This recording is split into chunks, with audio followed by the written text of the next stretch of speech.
G'day guys. Okay, you saw on the last video I did a bit of weld testing.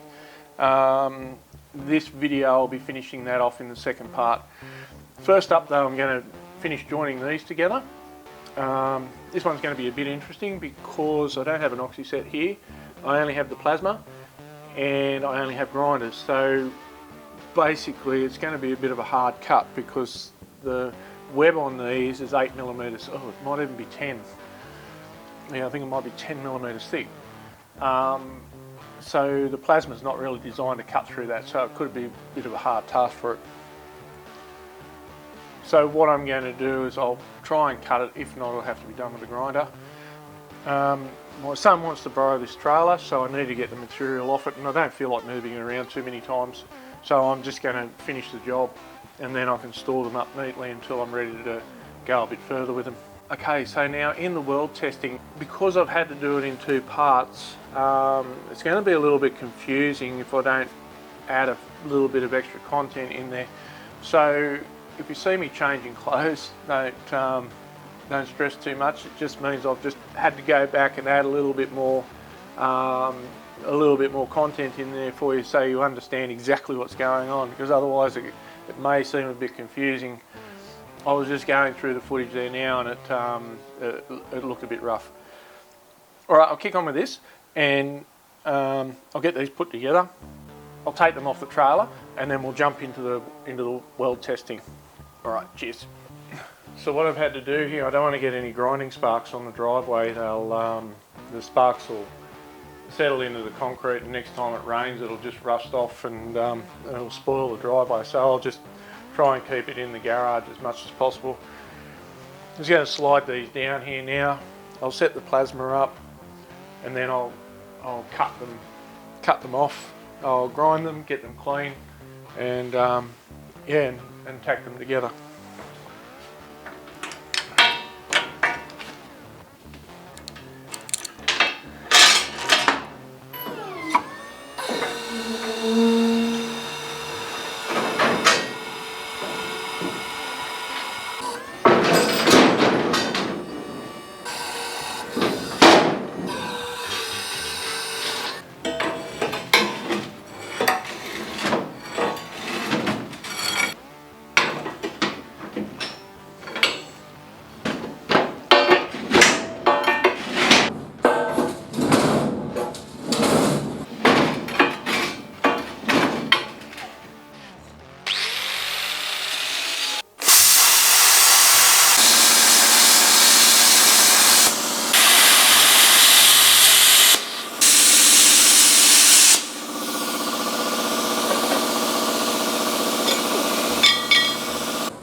If you're wondering what I've done there, these channels get turned into a big angle iron that the engine sits on. I'll put a link in the comments below to where that video is so you can go back and see what I'm talking about. Basically, all I've done a prep on one flange, I've done a prep on the web, and I left the other one untouched, mainly because I don't need to weld there. So I'm going to join these two together now, or in a minute when I prep the other one up, and then after they're welded and ready to go, I'm cutting through there and that piece will be discarded. So I don't need to prep or I don't need to weld there. So I might as well not worry about doing it. Alright, I'll get this one moved out of the way and then I'll bring the other one over. I'll do the same thing with that, and then after that I'll weld them together.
just going to run a bead of weld along this back side, put a bit of weld on the top there and do a weld up here, just so I can stop it from twisting in a few directions.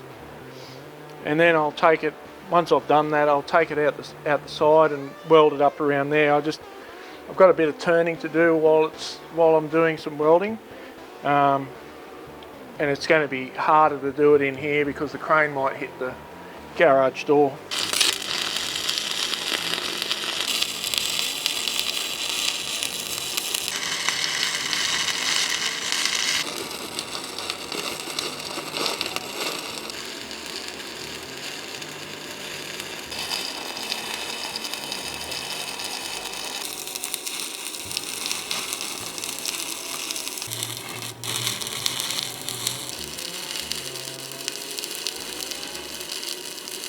Okay, so the next part of this episode is finishing off the weld testing. I think I've described it well enough, but if I haven't, put a comment down below in the end of the video, and just let me know what you think. It is a long video, but I do go into detail on how I strip everything out, how I put cuts in it, exactly how I bend everything, and then what my findings are at the end. So yeah, so it may feel like it's stretching out a bit, but you might find it interesting because I did. And that's what I'm all about. I'm all about trying to find stuff that's interesting for you guys to watch. Something to note in there, I refer to specifications. You know, I know I'm building a boat, but I'm also a tradesman. And when I was in my trade, I was working to a code called Australian Standard 1554-5, which is structural welding. Basically, that's kind of what I've modelled in these weld tests. Now, it's not exactly the same. Someone will be sitting there going, yeah, but you haven't done it this way. It's close enough. It's given me the results that I wanted. It's shown me that I can bend the material. It's shown me I can break the material and just what's happening inside, which is all I really wanted to know. All right, I'll get on with that part, and I hope you enjoy what you see here. Okay, so I've got my 3 samples here now. I've got the flux core one that we did first, and then the stick only one that we did second, and the stick and flux core that we did last. The next step, basically, I'm cutting them into strips. I'm going to run them on the linisher and clean them up. One of them I'm going to put a nick in on the back side of the weld, just with a hacksaw, and then the other one I'm going to just bend it around a piece of round bar. 2 things I want to do. One is I want to have a look at the inside of the weld, so when I do the nick break, basically it'll fold the weld over and I'll have a look, and the other one will see if the weld is actually going to break while it's being bent. So, alright, so this is the first one we did. This is the flux core only. That was the downhand pass. See a nice consistent weld there. And this one here was the overhead, and again a nice consistent weld. You can see that the reinforcing cap's quite good on that. It's well within specification, even on the back side where it's a little bit lower. Now this is the stick. So we've got a really good first pass, and then our overhead pass was a bit ordinary. The way that that's dragged to me, it's indicating that there was way too much power, so I probably needed to turn it back down a little bit more. I might have another go at this later because that process is a hell of a lot faster. And this here is our stick and flux core. So basically one pass of stick, and then I turned it over. This one will still be hot. And I filled the back side. Now both those welds look really nice. No undercut, very good cap on them, the reinforcing cap. So I dare say this one will be the winner as far as strength.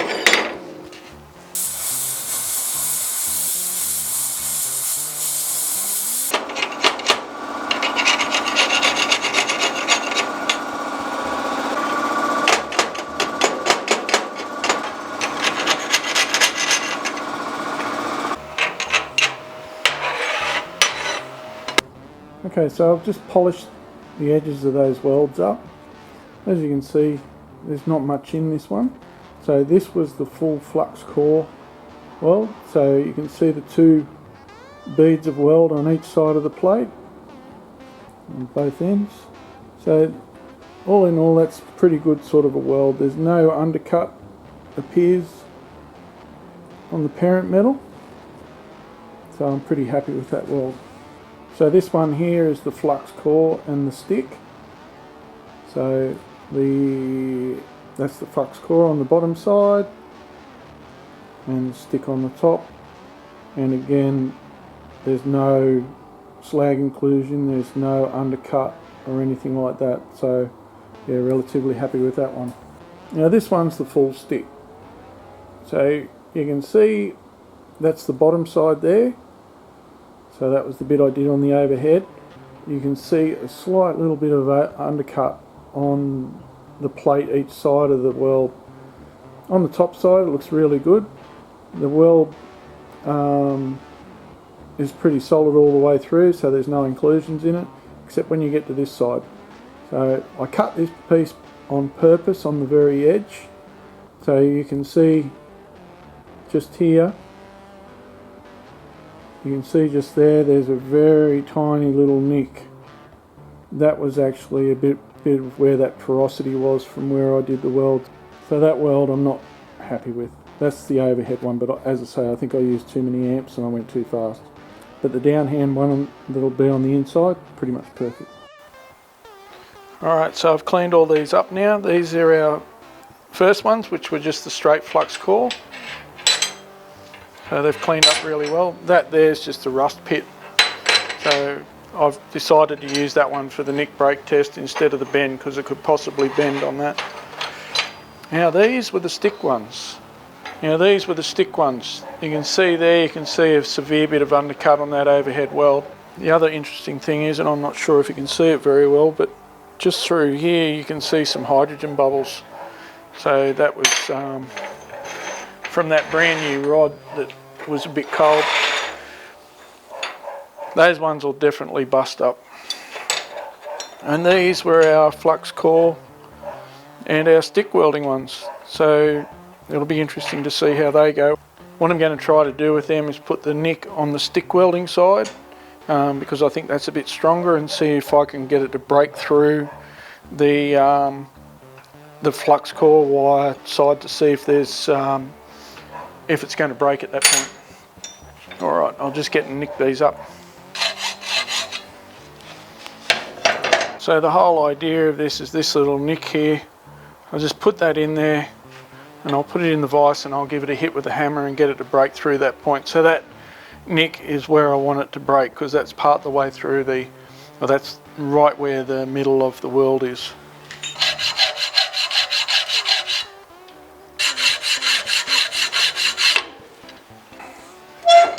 So we just position the weld right on the jaw of the vise there, because that's where we want it to break. See how we go. And this one here is just our stick.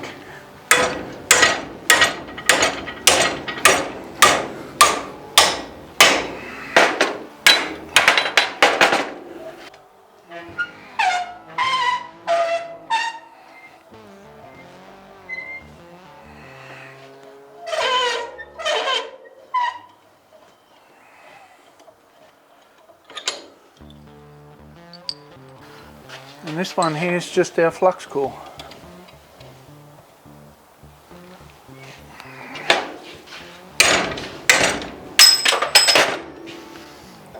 Yep, that's brutal.